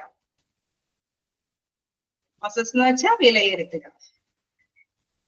എമർജൻസി അല്ലെ എമർജൻസി ആയിട്ടുള്ള കാര്യങ്ങൾ നമുക്ക് അറിയാം. ഏതാണ് എമർജൻസി ആയിട്ടുള്ള കാര്യങ്ങൾ? എത്രയും പെടുന്ന കാർഡിയക് ആയിട്ടുള്ള പ്രശ്നമാണോ അല്ലെങ്കിൽ ശ്വാസം ലങ്സ് വീക്ക് ആയിട്ടുള്ള റെസ്പിറേറ്ററി പ്രോബ്ലം ഉള്ളവരെയാണ് കൈകാര്യം ചെയ്യേണ്ടത്. അതൊക്കെയാണോ ഏതിനാണ് കൂടുതൽ സപ്പോർട്ട് കൊടുക്കണേന്ന് മനസ്സിലാക്കാനും അത് മനസ്സിലാക്കി അല്ലെ. സ്ക്രൂട്ടനൈസ് സ്റ്റാൻഡേർഡ് ഓപ്പറേറ്റിംഗ് പ്രൊസീജിയർ അതായത് നേരത്തെ കൂട്ടിയുള്ള സ്റ്റാൻഡേർഡ് ഇന്ന കാര്യങ്ങളൊക്കെയാണ് അത് നോക്കണേന്നുള്ള ഒരു രൂപരേഖയുണ്ടാവും. അപ്പൊ തീർച്ചയായിട്ടും അതനുസരിച്ചിട്ട് അവിടെയുള്ള സ്റ്റാഫുകൾക്ക് വർക്ക് ചെയ്യാനായിട്ട് സാധിക്കും. അപ്പൊ തീർച്ചയായിട്ടും അതിന്റെ റിസൾട്ട് അവർക്ക് നേടിയെടുക്കാനായിട്ടും സാധിക്കുമെന്നുള്ളത്. ഓക്കെ, ക്ലിയർ ആയോ?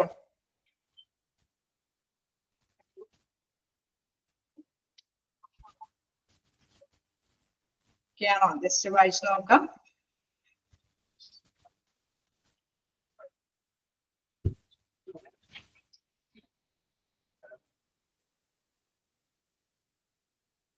ഏറ്റവും ഇമ്പോർട്ടൻസ് ആയിട്ടുള്ള കാര്യങ്ങളൊക്കെ ഉണ്ട് കേട്ടോ കുറച്ച്. അതായത് നമുക്കറിയാം എന്താണ് ഏതൊക്കെ ഫേസുകൾ ഉണ്ട് എന്നുള്ളത് പ്രധാനപ്പെട്ട ഒരു ക്വസ്റ്റ്യൻ തന്നെയാണ്. ഏത് തരത്തിൽ എത്ര ഫേസുകൾ ഉണ്ട്? നമുക്ക് പ്രീ ഡിസാസ്റ്റർ ഫേസ് ഉണ്ട്, ഡിസാസ്റ്റർ ഫേസ് ഉണ്ട്, ദെൻ പോസ്റ്റ് ഡിസാസ്റ്റർ ഫേസ് ഉണ്ട്. മിക്കപ്പോഴും ക്വസ്റ്റ്യൻസ് കാണാറുണ്ട്. ദെൻ ഇതിൽ ഏറ്റവും മോസ്റ്റ് ആയിട്ട് അല്ലെ, most of the evaluation and planning is performed in ഏത് ഫേസിലാണ്? പ്രീ ഡിസാസ്റ്റർ ഫേസിലാണ് അല്ലെ. ഏറ്റവും കൂടുതൽ പ്ലാനിങ്ങും കാര്യങ്ങളൊക്കെ നടത്തിക്കൊണ്ട് പോകുന്നത് പ്രീ ഡിസാസ്റ്റർ ഫേസിലാണ്. നമുക്കറിയാം മോക്ക് ഡ്രിൽ വരെ സംഘടിപ്പിക്കുന്നത് പ്രീ ഡിസാസ്റ്റർ ഫേസിലാണ്. ദെൻ അതുപോലെ തന്നെ ക്വസ്റ്റ്യൻ കാണാറുള്ളത് എന്താണ്? ഡിസാസ്റ്റർ പ്ലാനിങ് തയ്യാറാക്കി കഴിഞ്ഞാൽ നെക്സ്റ്റ് സ്റ്റെപ്പ് എന്ന് പറയുന്നത് എന്താണ്? നിങ്ങൾ തന്നെ ഞാൻ പറഞ്ഞപ്പോ തന്നെ മനസ്സിലാക്കി കാണുമല്ലോ. പ്ലാനിങ് തയ്യാറാക്കി കഴിഞ്ഞാൽ നെക്സ്റ്റ് സ്റ്റെപ്പ് എന്തായിരിക്കും? മാനുവലും പ്ലാനിങ്ങും തയ്യാറാക്കി കഴിഞ്ഞാൽ മാനുവലും പ്ലാനിങ്ങും തയ്യാറാക്കി കഴിഞ്ഞാൽ അത് കഴിഞ്ഞാൽ ഏതായിരിക്കും step? Next stage preparation. Training അല്ലെ. അവിടെയുള്ള സ്റ്റാഫുകൾക്കൊക്കെ പ്രിപ്പറേഷൻ വേണം അല്ലെ. റിട്ടേൺ ഡോക്യുമെന്റ് ആണ് മാനുവല്.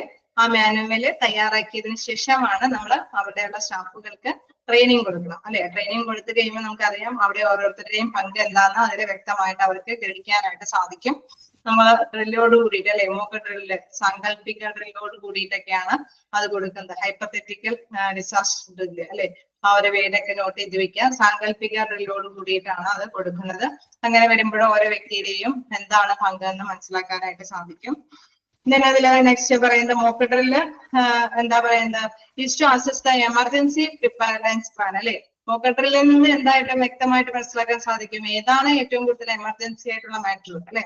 നമ്മൾ നേരത്തെ പറഞ്ഞു സ്റ്റാൻഡേർഡ് ആയിട്ടുള്ള ഓപ്പറേഷൻ അല്ലെ. ഏറ്റവും വ്യക്തമായിട്ട് എന്ത് പ്രവർത്തനങ്ങളാണ് ആദ്യം കൊടുക്കേണ്ടത്, ആദ്യം നോക്കേണ്ടത് ഏത് തരത്തിലുള്ള രോഗികളെയാണ് എന്നൊക്കെ ഉള്ളൊരു നേരത്തെ കൂട്ടിയുള്ള ഒരു ധാരണയുണ്ടാവും. അപ്പൊ തീർച്ചയായിട്ടും ആ ധാരണയുടെ ബേസിൽ അവർക്ക് ആദ്യം തന്നെ ട്രീറ്റ്മെന്റ് കൊടുക്കുക. ഇൻ കേസ് ഹോസ്പിറ്റലിന് സൗകര്യം ഇല്ലെങ്കിൽ മറ്റൊരു ഹോസ്പിറ്റലിലേക്കൊക്കെ ഫസ്റ്റ് എയ്ഡ് കൊടുത്തിട്ട് അല്ലെ വിട്ട് അവരെയൊക്കെ മാറ്റി അല്ലെ, അവരെയൊക്കെ അവിടേക്ക് പറഞ്ഞയച്ച് അടുത്ത പേഷ്യൻസിനെ അവർക്ക് ശുശ്രൂഷ ചെയ്യാനായിട്ടൊക്കെ സാധിക്കും എന്നുള്ളതാണ്. അപ്പൊ അത്തരം പോയിന്റ്സ് ഒക്കെ ജസ്റ്റ് മനസ്സിലാക്കി അണ്ടർലൈൻ ചെയ്ത് പോവുക.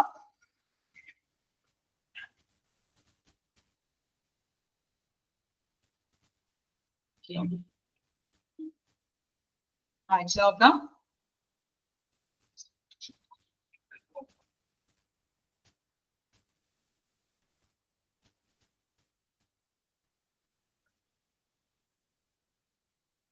അണ്ടർലൈൻ ചെയ്യേണ്ടതില് ഫേസുകൾ 3 ഉണ്ട്. അത് ഏതൊക്കെ തരത്തിലുള്ള ഫേസുകളൊക്കെ ചിലപ്പോൾ ചോദിക്കാറുണ്ട്. പിന്നെ ഏറ്റവും മോസ്റ്റ് ആയിട്ടുള്ള ഏതാണ് അല്ലെ? Most of the evaluation and planning is preferred in pre disaster phase ആണ്. അത് അണ്ടർലൈൻ ചെയ്യാം. ദെൻ അതേപോലെ തന്നെ മോക്ക് ഡ്രില്ല് അല്ലെ, നമ്മള് ഹൈപ്പോത്തറ്റിക്കൽ ആയിട്ടുള്ള ഒരു ഡിസാസ്റ്റർ ഡ്രില്ലാണ് അവിടെയുള്ള പേഷ്യൻസിന് സ്റ്റാഫുകൾക്ക് കൊടുക്കുന്നത് അല്ലെ. അത് എന്തിനു വേണ്ടിയിട്ടാണ് കൊടുക്കുന്നത്? Used to perfect hospital response to a particular emergency situation. ആ എമർജൻസി സിറ്റുവേഷനെ ഫേസ് ചെയ്യാൻ വേണ്ടിയിട്ട്, അതിനു വേണ്ടിയിട്ടാണ് ഈ സാങ്കല്പിക ഡ്രില്ല് അവിടെ കൈകാര്യം ചെയ്ത് കൊടുക്കുന്നത്. ഞാൻ അതേമാതിരി തന്നെ അതിന്റെ ഒബ്ജക്റ്റീവ്സ്, മോക്ക് ഡ്രില്ലിന്റെ ഒബ്ജക്റ്റീവ്സ് എന്ന് പറയുന്നത് എന്തൊക്കെയാണ്? Assess the emergency preparedness plan of the organisation and scrutinise standard operating procedures അല്ലെ. നമ്മള് ഒരു പ്ലാൻ തയ്യാറാക്കുക ഓർഗനൈസേഷൻ. അതേമാതിരി തന്നെ അവിടെ പരിശോധനകൾ ആരെയൊക്കെ പരിശോധിക്കണം എന്നുള്ള, നിരീക്ഷിക്കണം എന്നുള്ള ഒരു സ്റ്റാൻഡേർഡ് കാര്യങ്ങളൊക്കെ ഉണ്ടാവും. അതെല്ലാം കണക്ട് ചെയ്തിട്ട് രോഗിയെ നോക്കാനുണ്ട്. അപ്പൊ അതിന്റെ അണ്ടറിൽ ഏതൊക്കെ പോയിന്റ്സ് വരാൻ സാധ്യതയുണ്ട്, അതിന്റെ മെയിൻ ഒബ്ജക്റ്റീവ്സ് എന്താന്നുള്ള കാര്യമൊക്കെ അതൊക്കെ ചോദിക്കാറ്. അത്തരം പോയിന്റ്സ് നിങ്ങൾ നോട്ട് ചെയ്യാം.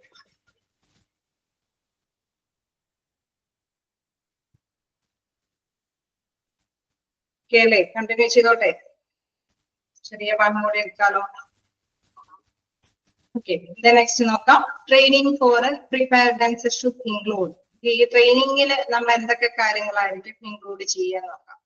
Effective personal protection from falling debris. അതായത് നമ്മളിപ്പോ വീഴുന്ന അവശിഷ്ടങ്ങൾക്കിടയിൽ നിന്ന് അല്ലെ, വീഴുന്ന അവശിഷ്ടങ്ങൾക്കിടയിൽ നിന്ന് ഫലപ്രദമായിട്ട് തന്നെ വ്യക്തികളെ അല്ലെ നമ്മൾ എത്തിക്കണം അല്ലെ. Effective personal protection from falling debris എന്ന് വെച്ചാൽ അവിടെ ഇപ്പോ അവശിഷ്ടങ്ങളുടെ ഇടയിൽ നിന്നാണ് ഈ വ്യക്തികളെയൊക്കെ നമ്മൾ കൊണ്ടുവരേണ്ടതായിട്ട് വരിക അല്ലെ.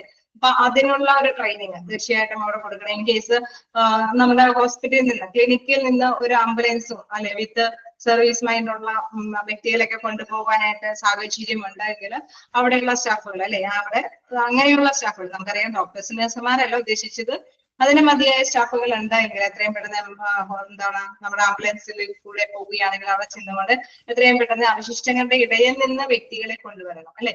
അതാണ് effective personal protection from falling debris എന്ന് പറയുന്നത്. അവശിഷ്ടങ്ങളുടെ ഇടയിൽ നിന്ന് അവിടെയുള്ള അങ്ങനെ അത്യാഹിതം സംഭവിച്ചിരിക്കുന്ന വ്യക്തികൾക്ക് പ്രൊട്ടക്ഷൻ സംരക്ഷണം കൊടുക്കുക എന്നാണ്. നെക്സ്റ്റ് പറയുന്നത് prompt rescue of the wounded. അതായത് നമുക്ക് എത്രയും പെട്ടെന്ന് ഇവർക്ക് അല്ലെ ഈ പരിക്കേറ്റവരെ ഉടനെ തന്നെ നമുക്ക് അല്ലെ നമ്മൾക്ക് ശുശ്രൂഷാലയത്തിലേക്ക് എത്തിക്കണം അല്ലെ, രക്ഷിക്കുകയൊക്കെ തന്നെ ചെയ്യണം. കേസ് ചിലപ്പോൾ ഫസ്റ്റ് എയ്ഡ് ഒക്കെ കൊടുത്ത് ശുശ്രൂഷിച്ചാലും ആദ്യം ബ്ലീഡിങ് ഒക്കെ ഉണ്ടെങ്കിൽ അതിനെ ഒന്ന് കൺട്രോൾ ഒക്കെ ചെയ്യണം അല്ലെ. അതാണ് നെക്സ്റ്റ്. ഇപ്പൊ ഇടയിൽ നിന്ന് അവശിഷ്ടങ്ങളുടെ ഇടയിൽ നിന്ന് വ്യക്തികളെ കളക്ട് ചെയ്ത് കൊണ്ടുവരുന്നതിന്റെ ഇടയ്ക്ക് prompt rescue of the wounded. അവർക്ക് എന്താണ് പരിക്കേറ്റവരെ ഉടൻ തന്നെ അതിന് ആവശ്യമായിട്ടുള്ള നടപടികൾ സ്വീകരിക്കുക, രക്ഷിക്കാൻ ആവശ്യമായിട്ടുള്ള നടപടികൾ സ്വീകരിക്കുക. Then range of the wounded. എന്താണ് റേഞ്ച് ഓഫ് ദ വുണ്ടഡ് എന്ന് പറയുന്നത്? പരിക്കേറ്റവരുടെ ചികിത്സ. നമ്മളിപ്പോ ജസ്റ്റ് ഫസ്റ്റ് എയ്ഡ് കൊടുത്തിട്ട് അവർക്ക് പറ്റുമെങ്കിൽ നമുക്കറിയാം അല്ലെ കൂടുതൽ ബുദ്ധിമുട്ടുള്ളവരെ ആയിരിക്കും ഹോസ്പിറ്റലൈസ് ചെയ്യുന്നത് അല്ലെ. അപ്പൊ കുറച്ചും കൂടി അവരുടെ വുണ്ടഡ് ഇച്ചിരി കൂടിയും പരിക്കേറ്റത് കൂടുതലാണെങ്കിൽ തീർച്ചയായിട്ടും അവരെ ഹോസ്പിറ്റൽ സർവീസിലേക്ക് കൊണ്ടുപോകേണ്ടതുണ്ട്. റേഞ്ച് ഓഫ് ദ വുണ്ടഡ്, അവരെ പരിശോധകരെ അല്ലെ പരിക്കേറ്റവരെ ചികിത്സിക്കുക എന്നുള്ളത്. എന്താണ് resuscitation and first aid for injured victims. അതായത് അതിൽ പ്രധാനമായിട്ടും പറയുന്നത് പുനരുത്തേജനം. നമുക്കറിയാം ചിലപ്പോഴല്ലേ ചില പുനർജീവൻ കൊടുക്കേണ്ടതുണ്ടാവും അല്ലെ. ചിലപ്പോ ഒക്കെ ശ്വാസം ഒക്കെ കിട്ടാൻ നമ്മൾ CPR ഒക്കെ കൊടുക്കും. അപ്പൊ നമ്മുടെ ആംബുലൻസിൽ ചില എന്തെങ്കിലും സൗകര്യങ്ങൾ ഉണ്ടെങ്കിൽ അല്ലെ നമ്മൾക്ക് ഡൈതർമി ബ്ലഡ് കൺട്രോൾ ചെയ്യാൻ പറ്റുന്ന തരത്തിലുള്ള ഡൈതർമി മെഷീനോ അല്ലെങ്കിൽ ഡിഫിബ്രിലേറ്റർ അല്ലെ നമ്മുടെ CPR പകരമായിട്ട് ശ്വാസം കൊടുക്കാൻ പറ്റുന്ന ഡിഫിബ്രിലേറ്റർ മെഷീനൊക്കെ ഉണ്ടെങ്കിൽ അവർക്ക് ഫസ്റ്റ് എയ്ഡ് അവിടെ തന്നെ വെച്ച് കൊടുത്ത് അവരുടെ ജീവൻ നേടിയെടുക്കാനായിട്ട് ശ്രമിക്കുക എന്നുള്ളത്. നമുക്കറിയാം അവശിഷ്ടങ്ങളുടെ ഇടയിൽ നിന്നാണ് ഈ വ്യക്തികളെ കൊണ്ടുപോകാണ്ട് വരുന്നത്. ഹോസ്പിറ്റലിലേക്ക് എത്തിച്ചു കഴിഞ്ഞാൽ പക്ഷെ അവിടെ ചെന്നിട്ടുള്ള ട്രീറ്റ്മെന്റ് ആണ് അല്ലെ. നമുക്ക് ഇങ്ങനത്തെ ഒരു എമർജൻസി സിറ്റുവേഷൻ ഉണ്ടാവാം എന്നുള്ളത് എല്ലാവരും തന്നെ ഇങ്ങനെ ആലോചിക്കുന്നതാണ്. പ്രധാനമായിട്ട് ഇത്തരത്തിലുള്ള ഹോസ്പിറ്റലുകളിലൊക്കെയാണ് മുൻകൂട്ടി ആലോചിക്കാനായിട്ടുള്ള സാധ്യത അല്ലെ. കാരണം അറിയാം അവിടെയായിരിക്കും രോഗികൾ വരുന്നത്. അപ്പൊ അതുകൊണ്ട് തന്നെ ഇങ്ങനൊരു ആക്സിഡന്റ് ഇങ്ങനെ ഒരു സംഭവം വരുമ്പോൾ എത്രയും പെട്ടെന്ന് ഹോസ്പിറ്റലിൽ നിന്ന് ആംബുലൻസ് സർവീസ് ഒക്കെ കൊടുക്കാൻ സാധ്യതയുണ്ടെങ്കിൽ അതിനനുസരിച്ചുള്ള എക്യുപ്മെന്റ്സ് ഒക്കെ പ്രൊവൈഡ് ചെയ്യാൻ സാധ്യതയുണ്ടെങ്കിൽ അത്തരത്തിലുള്ള സംഭവത്തോടു കൂടിയിട്ടൊക്കെ ഇങ്ങനെയുള്ള രോഗികളൊക്കെ കളക്ട് ചെയ്യുക. പിന്നെ അവർക്ക് ആവശ്യമായിട്ടുള്ള ഫസ്റ്റ് എയ്ഡ് അല്ലെ പഞ്ചറൊക്കെ കൊടുത്ത് അവരുടെ ബ്ലീഡിംഗ് ഒക്കെ കൺട്രോൾ ചെയ്യാൻ പറ്റുമെങ്കിൽ അതൊക്കെ ചെയ്യുക. അതേമാതിരി തന്നെ പുനർജീവൻ അല്ലെ ജീവൻ നഷ്ടപ്പെട്ട് പോകുന്ന ഒരു അവസരത്തിൽ അവർക്ക് പുനർജീവൻ ചെയ്ത് കൊടുക്കാനായിട്ടുള്ള അവസരങ്ങൾ ഉണ്ടെങ്കിൽ അതിനും യോഗ്യരായ മെഷീനും അല്ലെ യോഗ്യമായ വ്യക്തികളൊക്കെ ഉണ്ടെങ്കിൽ അത് ചെയ്തു കൊടുക്കുക എന്നുള്ളതാണ് നെക്സ്റ്റ് പറയുന്നത്. നെക്സ്റ്റ് നോക്കാം pre positioning of relief supplies, surgical equipment, essential medicines, blankets. അതായത് അവർക്ക് ആവശ്യമായിട്ടുള്ള അല്ലെ വരുന്നവർക്ക് ആവശ്യമായിട്ടുള്ള ഈ ട്രീറ്റ്മെന്റ് ഫസ്റ്റ് എയ്ഡ് ഒക്കെ കൊടുത്തിട്ട് വരുന്നവർക്ക് ചിലപ്പോൾ സർജറിക്ക് ആയിട്ടുള്ള കാര്യങ്ങളൊക്കെ ചെയ്യേണ്ടതായിട്ട് വരും. അപ്പൊ അതിനാവശ്യമായിട്ടുള്ള നടപടി സ്വീകരിക്കണം.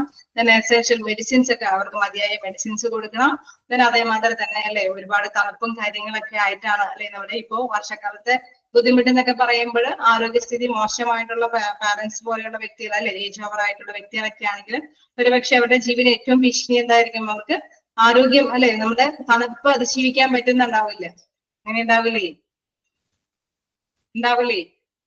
ഇപ്പൊ മണ്ണിന്റെ ഇടയിൽ അങ്ങനെ മഴ നനഞ്ഞ് കുതിർന്നൊക്കെ കിടക്കുന്നവർക്ക് അവർക്ക് ഏറ്റവും ബുദ്ധിമുട്ടാണ് എന്ന് വെച്ചാൽ ജീവൻ തിരിച്ചു കിട്ടാനായിട്ട് അവർക്ക് തണുപ്പിനെ അതിജീവിക്കേണ്ടതൊക്കെ ആയിട്ട് വരും അല്ലെ. അപ്പൊ എത്രയും പെട്ടെന്ന് ബ്ലാങ്കറ്റ് ഒക്കെ പൊതിഞ്ഞിട്ടൊക്കെയാണ് അവിടെ റെസ്ക്യൂ ടീമുകളൊക്കെ അവരൊക്കെ രക്ഷിച്ചു കൊണ്ടുവരുന്നത്. നമ്മൾ കാണുന്നുണ്ട് അല്ലെ ആ ടീമുകളെല്ലാം പുറത്തുനിന്നൊക്കെ ആയിട്ടാണ് വരുന്നെങ്കിൽ. ഓക്കെ, പ്രായമുള്ളവർക്കൊക്കെയാണ് കൂടുതൽ പ്രശ്നം ഉണ്ടാകുന്നത്. പിന്നെ HB അല്ലെ ബ്ലഡിലൊക്കെ HB ഒക്കെ കുറഞ്ഞവർക്കൊക്കെ ഇത്തരത്തിലുള്ള തണുപ്പ് അതിജീവിക്കാനൊക്കെ ആയിട്ട് ബുദ്ധിമുട്ടായിരിക്കും. അപ്പൊ തീർച്ചയായിട്ടും ഇങ്ങനെയുള്ളവർക്ക് എന്താണ് എത്രയും പെട്ടെന്ന് ഇത്തരത്തിലുള്ള സർവീസുകളൊക്കെ പ്രദാനം ചെയ്യേണ്ടതായിട്ട് വരും. അപ്പൊ ഹോസ്പിറ്റലിൽ ഇങ്ങനെയുള്ള കാര്യങ്ങളൊക്കെ ഉണ്ടാവാൻ ചാൻസ് ഉണ്ട് എന്നുള്ളത് മുൻകരുതല് അതിനനുസരിച്ചിട്ടുള്ള തീരുമാനങ്ങളൊക്കെ എടുത്ത് എല്ലാ കാര്യങ്ങളും മുൻകൂട്ടി കരുതി വെക്കേണ്ടതാണ്. Establishment of temporary water supplies. നമുക്കറിയാം എന്തെങ്കിലുമൊക്കെ വലിയ ട്രബിളൊക്കെ വരുമ്പോൾ എന്താണ് ഗതാഗതമൊക്കെ നിലച്ചു പോകും അല്ലെ. അപ്പൊ ആ ഭാഗത്തൊക്കെ നല്ല ശുദ്ധമായ വെള്ളമില്ലെങ്കിൽ നമുക്കറിയാം തീർച്ചയായിട്ടും ശ്വാസം കിട്ടുന്നതോടൊപ്പം തന്നെ വെള്ളവും അത്യാവശ്യ ഘടകമാണ് അല്ലെ. അപ്പൊ വാട്ടർ സപ്ലൈക്ക് അതിന് അനുയോജ്യമായ രീതിയിലൊക്കെ എത്തിച്ചു കൊടുക്കുക. ഇത് എല്ലാവർക്കും ചെയ്യാൻ പറ്റിയെന്നല്ല, ചിലയിടത്തൊക്കെ നമുക്കറിയാം ഹോസ്പിറ്റലില് ആ വണ്ടിയിൽ തന്നെ ചിലപ്പോഴൊക്കെ നല്ല പ്യുവർ വാട്ടറോട് കൂടിയിട്ടൊക്കെ പോകും. ആ ഒരു ആംബുലൻസിൽ അത്തരത്തിലുള്ള സേവനത്തോടു കൂടി പോകും അല്ലെ, കണ്ടിട്ടുണ്ട് അല്ലെ? നമ്മളിപ്പോ ബ്രെഡും പഴവും അതേമാതിരി തന്നെ വെള്ളവും മിനറൽ വാട്ടറൊക്കെ ആയിട്ടായിരിക്കും പോകുന്നത് ഇല്ലേ? ദുരന്ത ഭൂമിയിലൊക്കെ അങ്ങനെയൊക്കെയല്ലേ പോണത്. അപ്പൊ അവർക്ക് വാട്ടർ സപ്ലൈ ഒക്കെ കൊടുക്കാനൊക്കെ ആയിട്ട് ശ്രമിക്കുക എന്നുള്ളത്. Then allocation of responsibilities for different relief activities. നമുക്കറിയാം പിന്നെ ഓരോരുത്തർക്ക് നമുക്ക് ഓരോ ഡ്യൂട്ടികൾ ചെയ്യണമല്ലോ, ഓരോരുത്തർക്കും ഓരോ പങ്കുകൾ ഉണ്ടല്ലോ.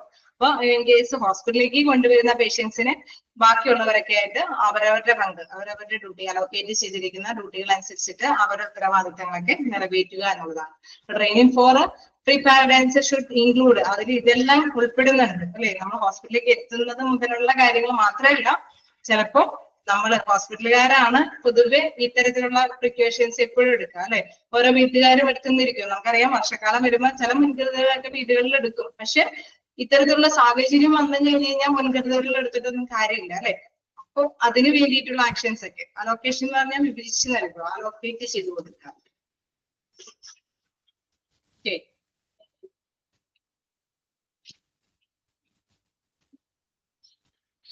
ഓരോരുത്തർക്കും ഓരോ വിഹിതം, ഓരോ ഡ്യൂട്ടികൾ ഉണ്ടാവും.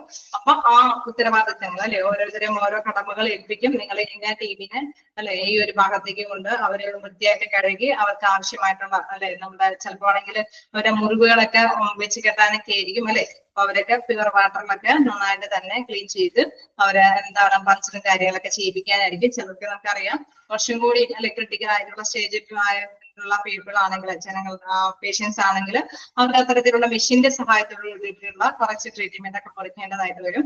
അങ്ങനെ ഓരോരുത്തർക്കും എന്താണോ ഉള്ള പങ്ക് ആ ഡ്യൂട്ടികൾ അവരവരുടെ ഡ്യൂട്ടികൾ ചെയ്യുക എന്നുള്ളതാണ്, അവരുടെ വിഹിതങ്ങൾ നിർവഹിക്കുക എന്നുള്ളത്. ഓക്കെ, ക്ലിയർ ആയോ?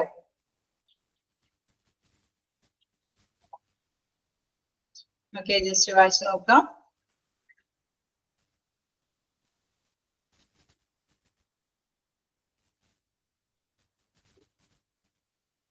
അടുത്തത് എന്തായാലും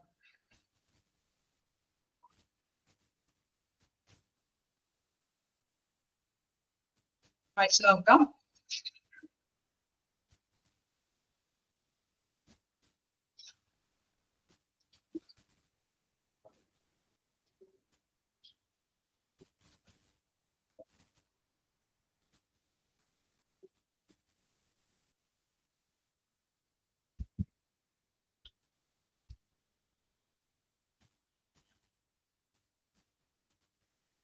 ഇമ്പോർട്ടന്റ് ആണെന്ന് വെച്ചാൽ ഇത്രയില്ല, പക്ഷെ നമുക്ക് അറിയാവുന്ന കാര്യങ്ങൾ തന്നെയാണ് അല്ലെ?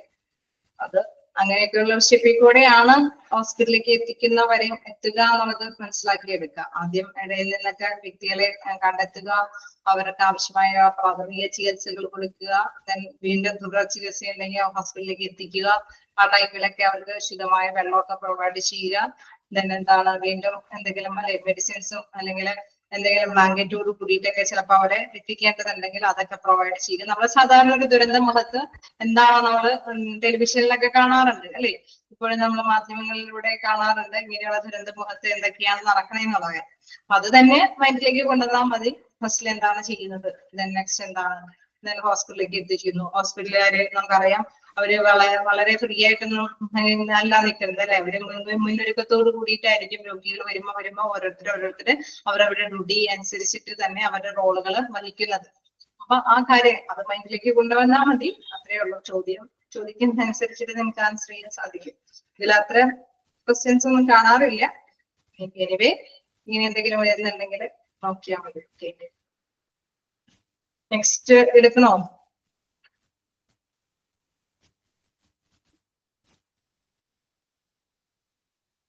ഓരടിച്ചോ നിങ്ങള്?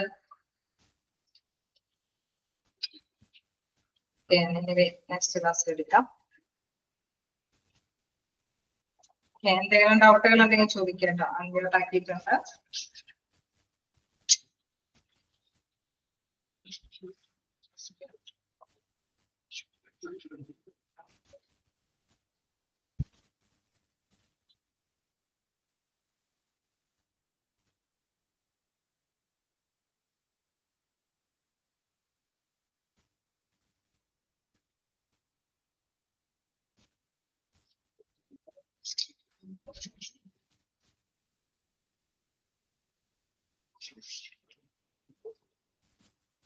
ഇവിടെ ഇതിന്റെ കണ്ടിന്യൂവേഷൻ ആണ് ഇതെന്താണ് പ്രീ ഡിസാസ്റ്റർ പ്ലാനിങ്, അതിന്റെ മെമ്പേഴ്സിന്റെ ഒക്കെ ഓരോ ഫങ്ഷൻസും കാര്യങ്ങളൊക്കെ.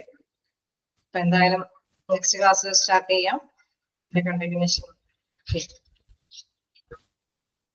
എന്തെങ്കിലും ഡൗട്ടുകളുണ്ടോ?